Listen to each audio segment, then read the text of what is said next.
Hi, I'm back again.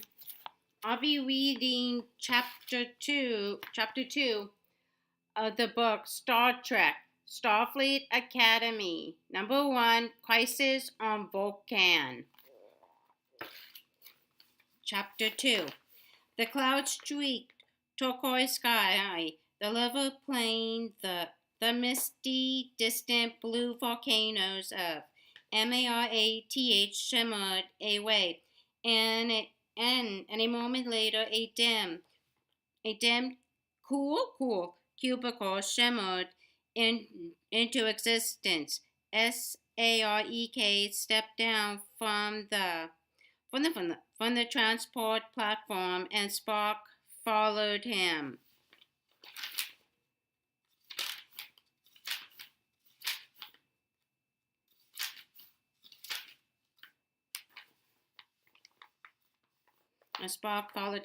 A young human man dressed in the greenish gold tunic of a Starfleet command officer left the console from which he had yet operated the transporter controls. Ambassador Sarek, Mr. Spock, welcome aboard the Enterprise. I am First Officer Christopher Pike. The captain will be pleased to see you. Sarek inclined his head, and I too to see him. Thank you, Lieutenant Commander Pike. Captain April wanted me to show you to your quarters. Pike said he thought you might want to accustom yourselves to our gravity and atmosphere for an hour or so. He will meet you at 1100 if that is agreeable. Certainly, Sarek said. They left the transporter room and walked down a curving corridor. The first thing Spock noticed was the gravity, lighter than that of Marath, far lighter than that of Vulcan. He moved carefully, accustoming himself to his new weight. Crew members, men and women, hurried past them, giving them inquisitive but friendly glances as they passed. I understand that the congratulations are in order for young Spock, Pike said as they took the lift to the accommodations deck. It isn't every 18-year-old Vulcan who receives an unconditional appointment to the Vulcan Science Academy. Spock gravely inclined his head. Thank you, Lieutenant Commander Pike. I did not realize my acceptance was news. Oh, certainly, Pike said. Your father is a gifted diplomat, and those of us in Starfleet are grateful to him. The MARATHAN system is a real weak spot in our border with the Klingon Empire, and Sarek purposes will make the Federation much more secure. Naturally, we are interested in all the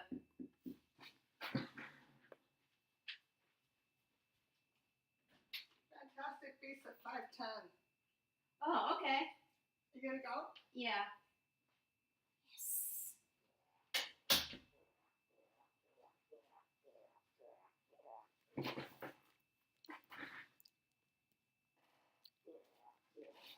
Also, Tenley Pike said, "Your father is a gifted diplomat, and those of us in Starfleet are grateful to him.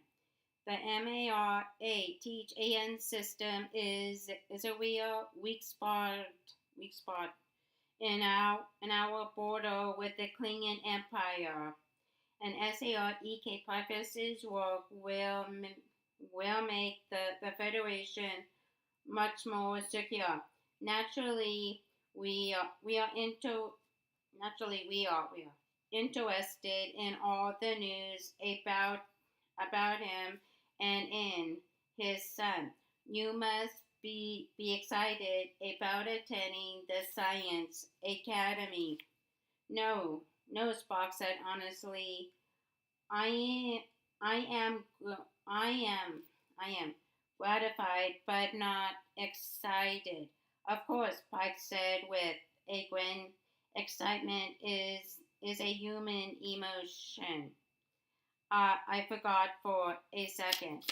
Well, here you are adjoining cabins.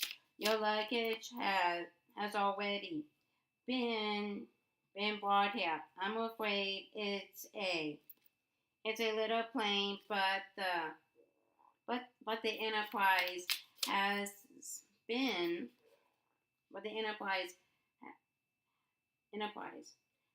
has been called on to fight battles more than to transport honor guests. I hope these will be all right. They fulfill their function admirably. SAREK said, "Thank you, Lieutenant Commander Pike. You are quite welcome." Pike indicated a wall-mounted device. "If you wish to set the environmental controls to something more like a Vulcan atmosphere, just call engineering on the inner ship communicator communicator here. I will come for you shortly before 1100 hours and escort you to the captain's conference room. Thank you. I shall use the inter, interval to meditate." As Pike turned Spock said, "Father, may I see the ship?" SAREK replied, "That is up to Lieutenant Commander Pike." "Sure," Pike said, "come along." As they walked along the curving corridor, Spock breathed deeply and looked around. The atmosphere was ideal for a human crew, but to someone used to the thin air of Vulcan, it was incredibly rich with aromas, lubricants, faint hints of protein and fruit as they passed a dining area, undertones of minerals and a strong tang of oxygen. "Like to see the engine room?" asked Pike. That would be most gratifying," Spock returned. Their tour started there. Assistant Engineer WELBORNE welcomed them, showed them the DILITHIUM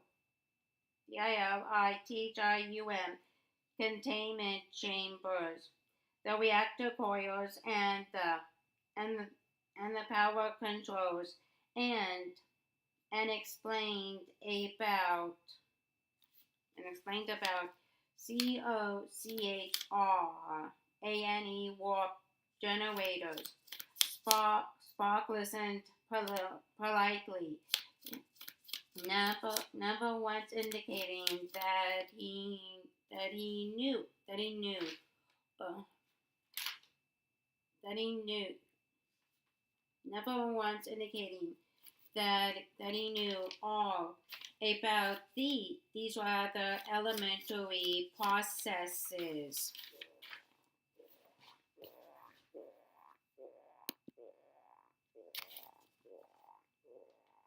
The tour started there. Assistant Engineer WELBORNE welcomed them, showed them the DILITHRUN containment chambers, the reactor coils, and the power controls, and explained about COCHR ANE warp generators. Spock listened politely, never once indicating that he knew all about these were the elementary processes. Pike then took him to the XENO BIOLOGY labs.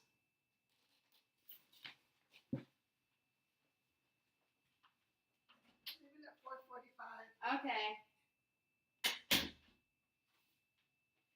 Labs. The central control center, and finally suggested returning to the transporter room. The MARA, THANS are coming aboard, he explained. We are giving some of them a lift to the home wards. I think we will just have time to see them aboard before your father has his appointment with Captain April. They returned to the same transporter room where Spock and SAREK had beamed aboard. Pike took his position behind the control console and explained the principles behind the matter transport device. I understand that Vulcan scientists have helped to refine this invention, he said as he finished. Spock nodded. Yes, the biological pattern buffer has been made much more reliable thanks to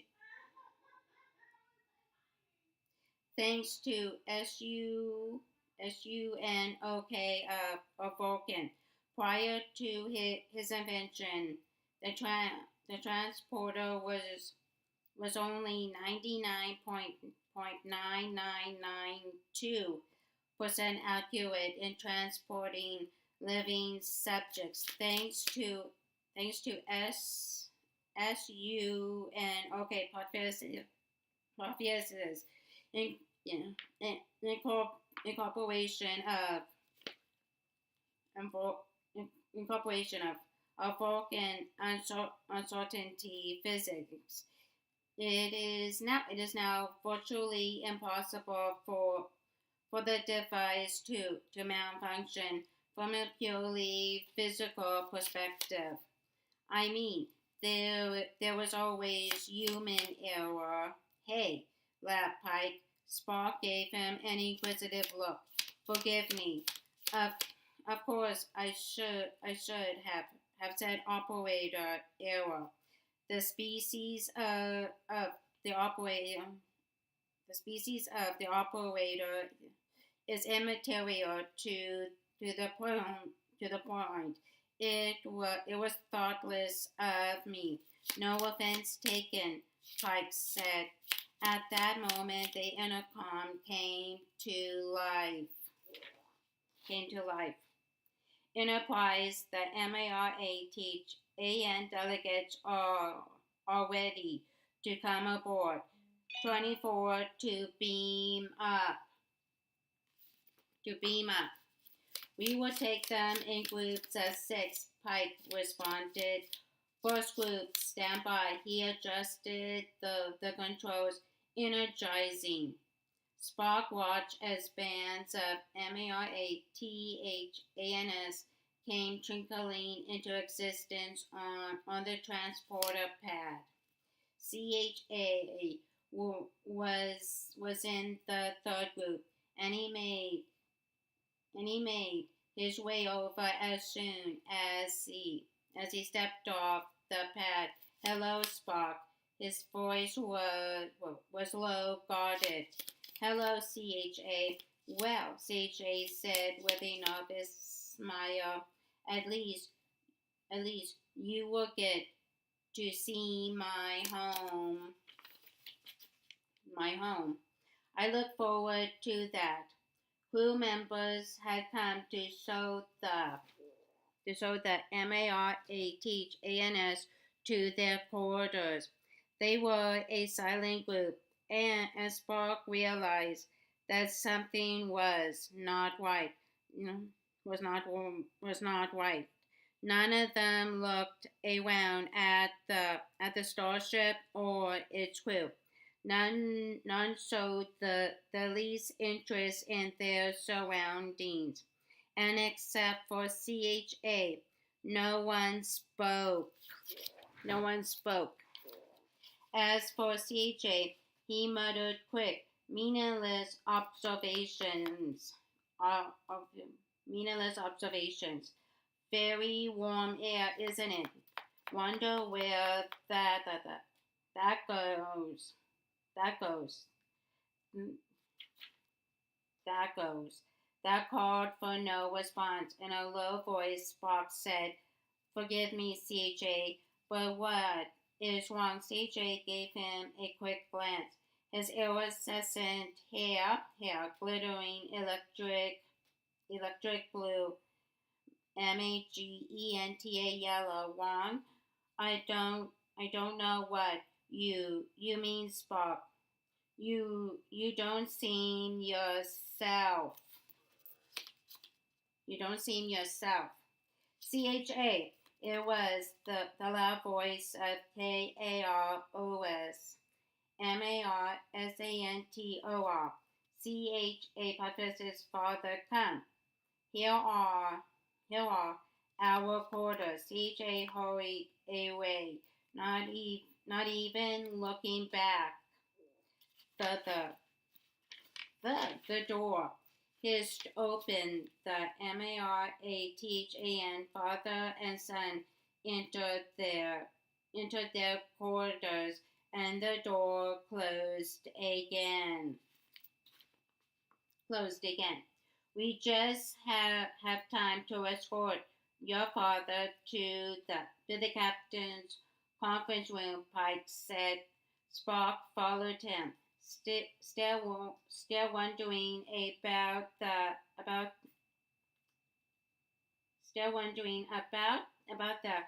transformation that had come over CHA. It was disturbing.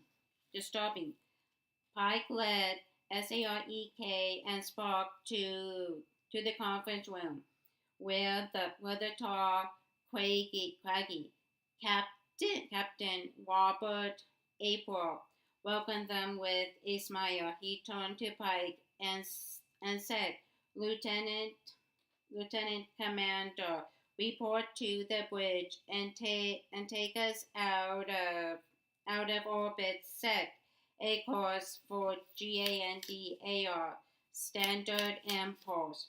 Yes, Captain, Pike said. Permission to allow Mr. Spock on the bridge?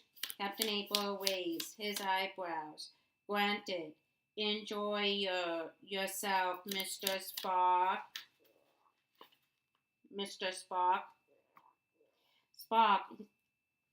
Spock did not point out that Vulcans did not enjoy themselves. He was too filled with anticipation, a sensation. He thought fleetingly that in some ways that in some ways that in some ways almost almost almost resembled excitement. He followed Pike into the turbo lift, where Pike ordered Bridge to spark. To spark.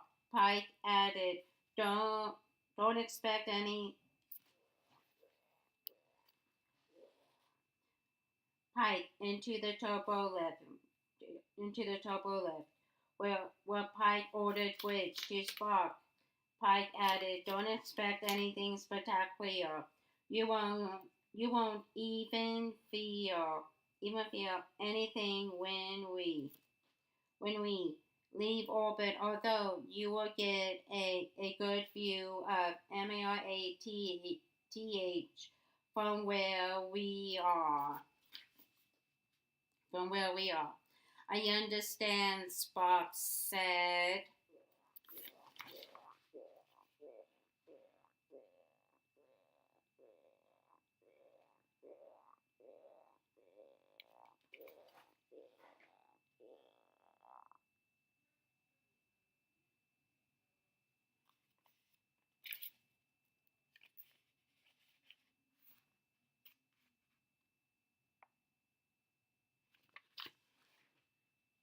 Spock said.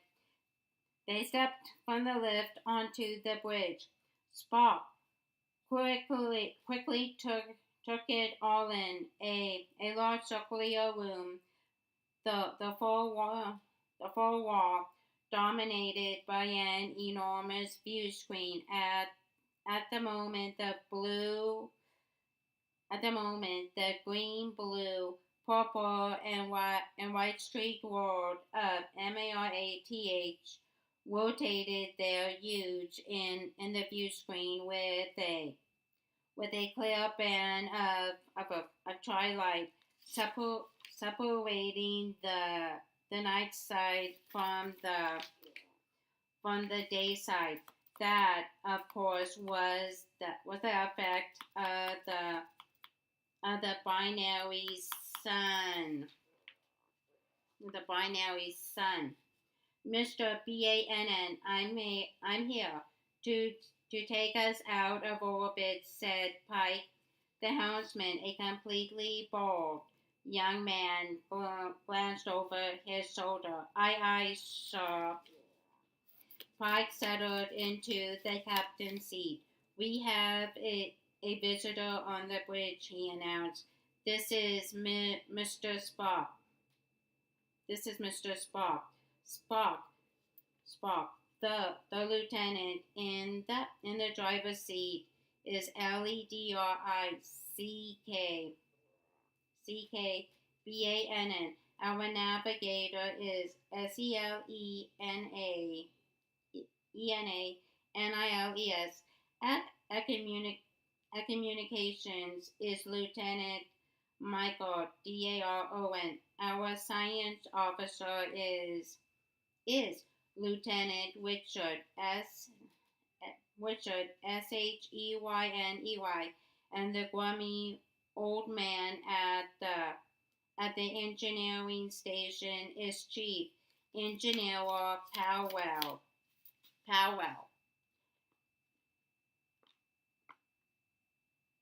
Chief Engineer Powell. Spock nodded to each in turn. "Lieutenant CHEYNEY, may I join you?" he asked. "Sure," said CHEYNEY, a strongly built young human with a closely cut crop of red hair. Spock went to stand slightly behind him, marveling at the compact science center. If you want to to know what what anything's for, what anything's for. Just as Cheyney said, it's will, it's it's really, it's, it's really pretty quiet now. I'm just monitoring our status. That's all. That's all. Thank you. Computer said Cheyney. So was it's so was a somatic of the primary stars in this system. In this system, working. The computer said in its mechanical but strangely feminine voice. A moment later, one of the display panels lit with a representation of the two suns, the crushed oval of the other red giant, the brilliant blue pinhead of the fierce companion swirls of gas connected them, connected them.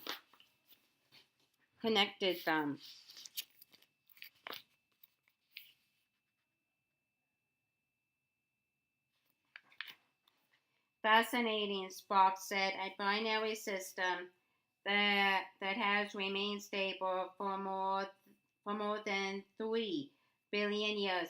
It's the strange composition of the blue white companion that does it. Cheyney replied. It it takes up just enough cast off matter from the companion giant to compensate for its own weight of reaction. Most binaries in this configuration are doomed to a to a few to a few million years of existence at best, but the MARATHAN system's good for a for another 4 billion years or so.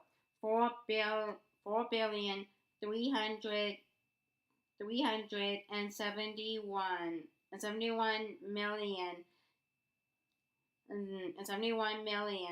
9,000 603.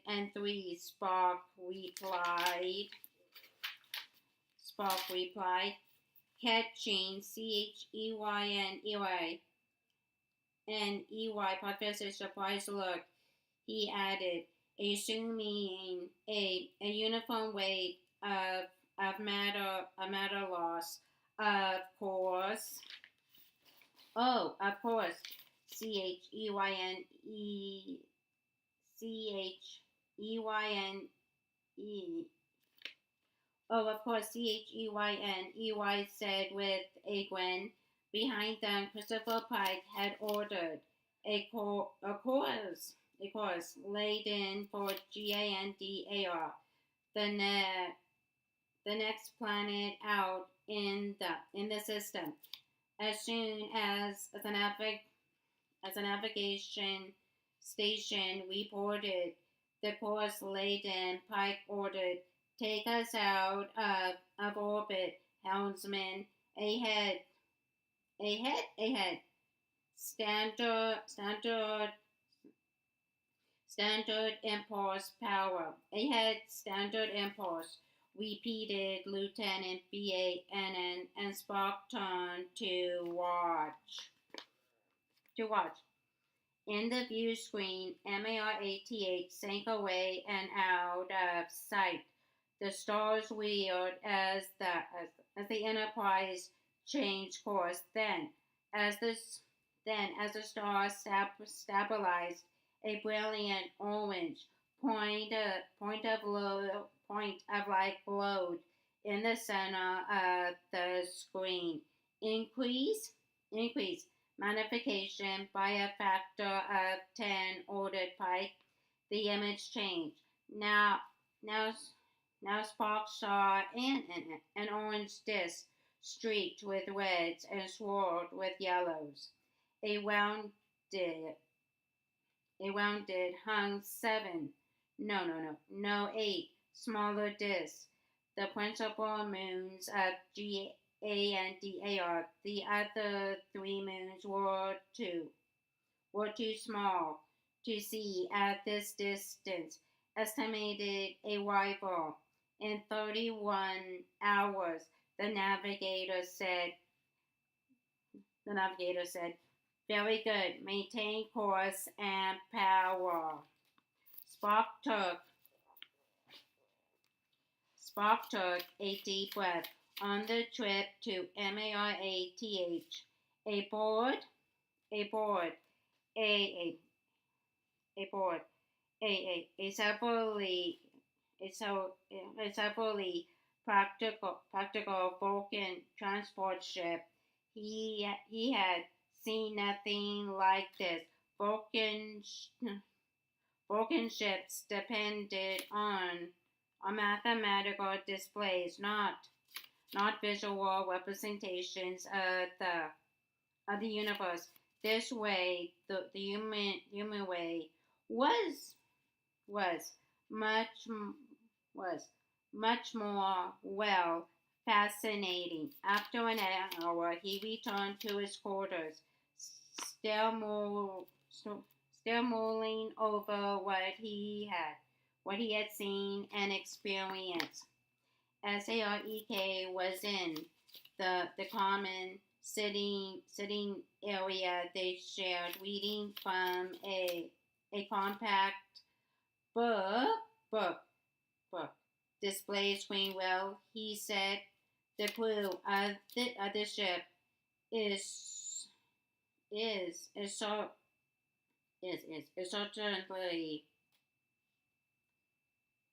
certainly considerate of you.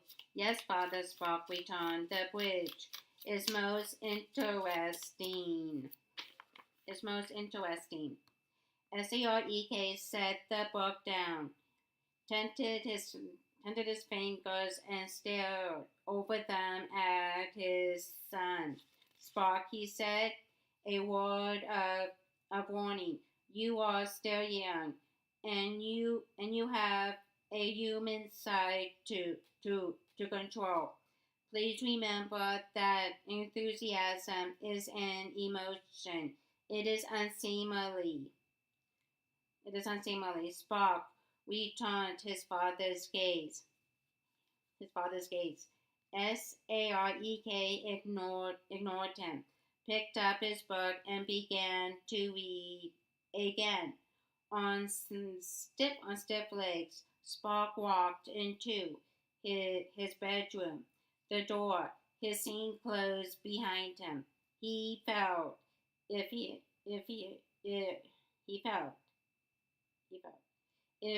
had been human, he would have felt an emotion, and a strong one.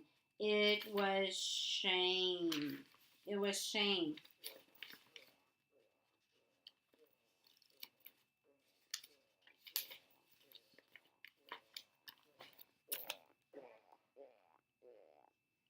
Okay, I'll get ready. Okay, that's all for now. Bye bye.